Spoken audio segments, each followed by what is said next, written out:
जय श्री कृष्ण दोस्तों, एक बार फिर से आप सभी का बहुत बहुत स्वागत है। ठीक है, लास्ट टाइम हम लोग डिस्कस किए थे कि मैथ्स हम लोग कैसे कंप्लीट करेंगे और मैथ्स में हम लोग 50 आउट ऑफ 50 मैंने कैसे अचीव किया, उनके क्या सिलेबस होते हैं, क्या तरीका होता है, इन सभी के ऊपर मैंने बहुत अच्छे से डिटेल में डिस्कस किया है। आज हम लोग डिस्कस करने वाले हैं रीजनिंग के ऊपर कि एक्चुअली में रीजनिंग का अगर मैं चैप्टर कंप्लीट करना चाहता हूँ या सब्जेक्ट कंप्लीट करना चाहता हूँ और 50 आउट ऑफ 50 में अचीव करना चाहता हूँ तो कैसे कर सकता हूँ। देखिए, अगर एसएससी सीजीएल के ऊपर अगर मैं बात करता हूँ तो जनरली ये 4 सब्जेक्ट जो होते हैं, इंग्लिश, मैथ, रीजनिंग और जीएस। ठीक है, तो इंग्लिश, मैथ और आपका जीएस के ऊपर अगर मैं बात करूँ तो ये तीनों के तीनों सब्जेक्ट काफ़ी वास्ट हैं, ये काफ़ी टाइम कंज्यूम करते हैं कंप्लीट होने में और मार्क्स अचीव करने में। लेकिन अगर मैं रीजनिंग के ऊपर बात करता हूँ तो रीजनिंग बहुत कम टाइम लेते हैं, बहुत शॉर्ट टाइम में आप इसे कंप्लीट भी कर सकते हैं और इसमें 50 आउट ऑफ 50 मार्क्स अचीव भी कर सकते हैं।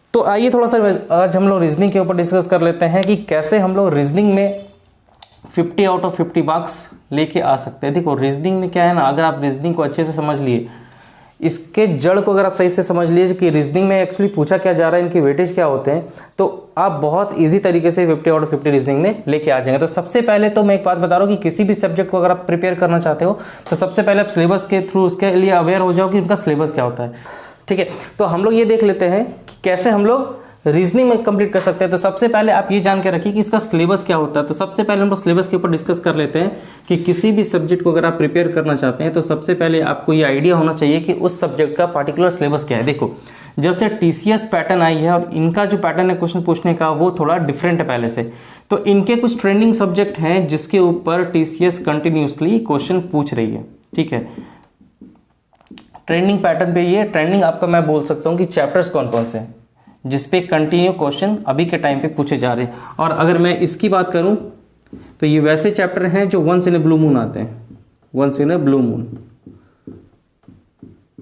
ठीक है, ये वैसे चैप्टर्स होंगे।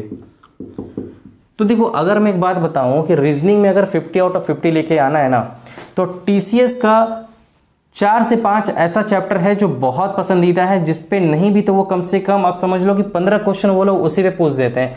उन चैप्टर्स के ऊपर अगर हम डिस्कस करें तो देखो, सबसे पहले तो आता है, अगर मैं बात करता हूँ, सबसे पहले अगर चैप्टर आता है तो वो आता है नंबर सीरीज का। ठीक है, सबसे पहले जो चैप्टर आता है वो है नंबर सीरीज। ठीक है, सेकेंड चैप्टर अगर आता है तो वो आता है कोडिंग डिकोडिंग। ठीक है, कोडिंग डिकोडिंग। थर्ड चैप्टर अगर मैं बात करूं तो आता है सिलोजिज्म। ठीक है, फोर्थ की अगर मैं बात करता हूं तो ये आता है ब्लड रिलेशन।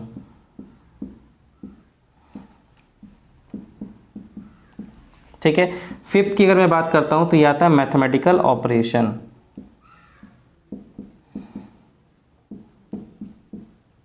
ठीक है, अगर आप रीजनिंग कंप्लीट करना चाहते हो और 50 आउट ऑफ 50 आप अचीव करने चाहते हो तो मैं आपको सिंपल सा एक बात समझा दे रहा हूं कि ये 5 चैप्टर जो है ये आप इजीली और सबसे पहले इन 5 चैप्टर को आप कंप्लीट कर लीजिए। देखो, नंबर सीरीज में क्या आते हैं, अगर मैं नंबर सीरीज की बात करूं तो 4 से 5 क्वेश्चन समझ लो कि इनसे आते हैं। कोडिंग डिकोडिंग की बात करता हूं तो 3 से 4 क्वेश्चन आपको इससे देखने को मिल जाएंगे। ये सिलॉक्स के 2 क्वेश्चन फिक्स हैं, ब्लड रिलेशन के भी 2 क्वेश्चन फिक्स है और मैथमेटिकल ऑपरेशन के भी 2 क्वेश्चन फिक्स है। कभी कभी ऐसा था कि ब्लड रिलेशन में 1 क्वेश्चन भी आते हैं, बट जनरली 2 क्वेश्चन देखने को मिल ही जाते हैं। तो कितने क्वेश्चन हो गए, 5 4 9, 2 11, 2 13 और 2 ये 15। तो समझ लो 15 क्वेश्चन जो है वो आपको रीजनिंग में इन्हीं 5 चैप्टर से देखने को आपको मिल जाएंगे। ठीक है, तो सोचो कंप्लीट 25 क्वेश्चन में से 5 ऐसे चैप्टर हैं जिससे कि आपको 15 क्वेश्चन देखने को मिलेंगे। अब उसके बाद एक्स्ट्रा क्या चैप्टर्स आते हैं उसके ऊपर हम लोग थोड़ा सा डिस्कस कर लेते हैं। देखो, जैसे अगर मैं बात करूं तो डाइस। ठीक है, उसके बाद अगर मैं बात करता हूं तो लेटर सीरीज। ठीक है, उसके बाद मैं बात करता हूं तो फिगर सीरीज।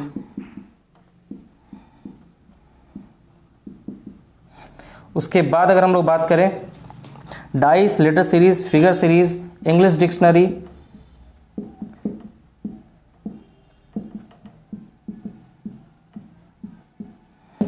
उसके बाद मैं अगर बात करूं तो वेन डायग्राम।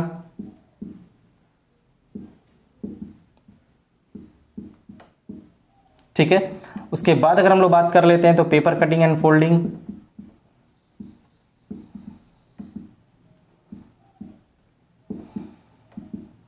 ठीक है। उसके बाद अगर मैं बात करूं पेपर कटिंग एंड फोल्डिंग के बाद मिरर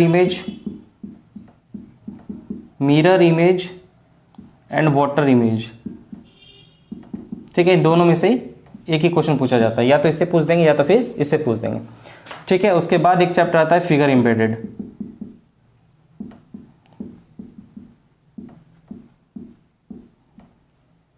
ठीक है। कुछ और तो नहीं किया? नहीं। ये 5 चैप्टर आप समझ लो, 15 क्वेश्चन यहां से कवर हो गए। डाइस से एक क्वेश्चन पूछे जाते हैं, लेटर सीरीज से भी एक क्वेश्चन पूछे जाते हैं, फिगर सीरीज इससे जनरली 2 क्वेश्चन पूछ देते हैं लोग। टीसीएस पैटर्न में अभी के टाइम पे फिगर सीरीज में 2 क्वेश्चन पूछे जा रहे हैं। इंग्लिश डिक्शनरी से इससे भी एक क्वेश्चन आपको देखने को मिलेंगे, वेन डायग्राम से भी एक क्वेश्चन देखने को मिलेंगे, पेपर कटिंग एंड फोल्डिंग से भी एक क्वेश्चन, मिरर इमेज से भी एक क्वेश्चन, और आपके फिगर एम्बेडेड से भी कभी एक या फिर कभी 2 क्वेश्चन ऐसे देखने को मिल जाते हैं।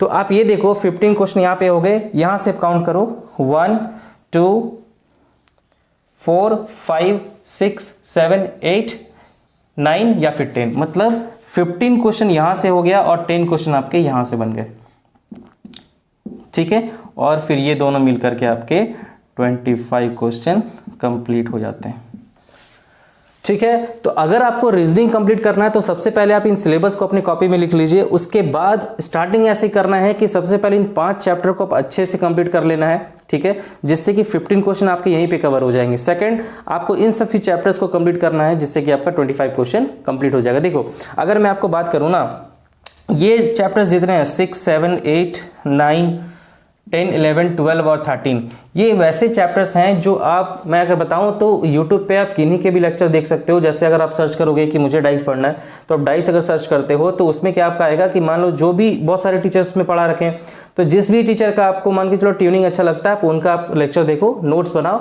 उसके बाद सभी का आप क्या करोगे, प्रीवियस ईयर क्वेश्चन आप सॉल्व कर लोगे। किससे सॉल्व करोगे? तो किरण के बुक से। देखो किरण के बुक को मैं ना इसलिए रिकमेंड करता हूँ क्योंकि मैंने भी इसी बुक को पढ़ा भी है खुद से, ठीक है ना। देखो ये किरण की बुक मैं इसलिए रिकमेंड करता हूँ ना क्योंकि इसमें टाइप वाइज क्वेश्चन दिए हुए, तो अगर टाइप वाइज क्वेश्चन आप सॉल्व करते हो तो फिर उसके बाद किसी भी टाइप का क्वेश्चन अगर एग्जाम में आता है तो आप बहुत ईजिली इसे सॉल्व कर जाओगे, ठीक है। तो ये वो चैप्टर हैं जो अभी के टाइम पे अगर मैं बोलूँ तो ट्रेंडिंग में है, जब टीसीएस ये पैटर्न क्वेश्चन पूछ रही है। अभी इस बार से तो फिर वेंडर भी चेंज हो गया है, एसएससी का वेंडर भी अब क्या हो रहा है, वेंडर भी अब चेंज हो रहा है, ठीक है। तो बट फिर भी अगर न्यू वेंडर आते भी हैं तो बहुत ज़्यादा डिफरेंस भी देखने को नहीं मिलेगा आपको। जो भी पैटर्न में क्वेश्चन पूछा जा रहा है उसे पूछा जा रहा है। साथ ही साथ अभी क्या हो रहा है कि एसएससी ने अपना वेबसाइट भी चेंज कर दिया है, ठीक है। अगर आप सपोज अपकमिंग टाइम में कोई भी एग्जाम एसएससी का आप देना चाहते हो तो पहले के टाइम पे क्या था, ssc.nic.in पे आपको जाना पड़ता था। अभी क्या है, ssc.gov.in पे आप यहाँ पे पहले इसके थ्रू आप फॉर्म भरोगे। तो अगर आप न्यू एस्पिरेंट हो या फिर आप पहले जैसे ssc.in पे भी आपने रजिस्टर किया हुआ था, तो अगर आप अपकमिंग टाइम में फॉर्म भरना चाहते हो तो आपको इसमें पहले रजिस्टर करना होगा, फिर आप जाकर के फॉर्म भर सकते हो। तो अभी न्यू वेबसाइट ये है, बट अभी पुराना वेबसाइट भी चल रहा है, बट आने वाले टाइम में जितने भी एग्जाम होंगे उसमें इसी के थ्रू फॉर्म भरे जाएंगे। तो ये वो चैप्टर्स हैं जो ट्रेंडिंग में चल रहे हैं। But once in a blue moon की अगर मैं बात करूँ तो देखो कुछ ऐसे चैप्टर्स हैं, अगर मैं बात करूँ जैसे सिटिंग अरेंजमेंट, ठीक है। मैं सिटिंग अरेंजमेंट के ऊपर बात कर लेता हूं, ठीक है। उसके बाद अगर मैं बात करता हूं सिटिंग अरेंजमेंट, फिर अगर मैं बात करता हूं तो काउंटिंग ऑफ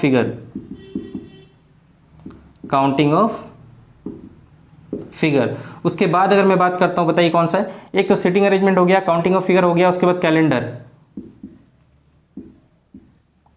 ठीक है।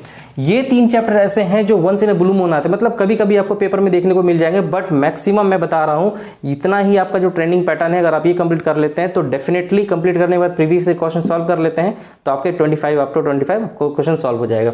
और मैंने क्या प्लान किया है कि ये number series, coding decoding, syllogism, blood relation और मैथमेटिकल ऑपरेशन, इन 5 पे मैं अपना एक वीडियो अपलोड करूंगा। आप उस वीडियोस को देखना, काफ़ी आपको हेल्प मिलेगा कि मैंने कैसे कंप्लीट किया था और कैसे मैंने बहुत कम समय में उस क्वेश्चन को सॉल्व करने का अपना एक तरीका निकाला है। तो वो भी सारे वीडियोस आपको काफ़ी हेल्प करने वाले हैं, ठीक है। उसके बाद ये जो एक नंबर के जितने भी चैप्टर्स हैं, आप किसी भी वीडियोज़ में आप सर्च करेंगे तो 1 घंटा देख करके आप इसे कंप्लीट कर सकते हो। बाकी मैं इसमें वीडियोज़ अपलोड करूंगा। ये थे आपके once in a blue moon वाले। उसके बाद एक चैप्टर ऐसा है जो ऑब्सोलीट हो गया, तो आता ही नहीं है, वो चैप्टर है क्लॉक, ठीक है। अगर क्लॉक की अगर मैं बात करूं तो ये चैप्टर अभी के टाइम पे ऑब्सोलीट हो गया है। पहले के टाइम पे इसका भी वेटेज था, देखने को मिलता था, बट अभी एकदम बिल्कुल ही नहीं मिलता है। ठीक है, एक और अच्छी बात कि अभी जब से 2022 से पैटर्न चेंज हुआ है तो मेंस के लिए भी 3 चैप्टर एक्स्ट्रा ऐड कर दिए गए हैं। तो अभी क्या करना है, पहले आपको प्री के लिए सारे चैप्टर्स कंप्लीट कर लेने, इसमें 50 आउट ऑफ 50 लेके आना है। ये जब पूरा कंप्लीट हो जाएगा तो फिर मेंस के 2-3 चैप्टर जो हैं वो आपको कवर करने हैं। वो कौन कौन से चैप्टर हैं? वो चैप्टर है पहला इनइक्वलिटी, ठीक है। उसके बाद चैप्टर है कौन सा? Second assertion and reason,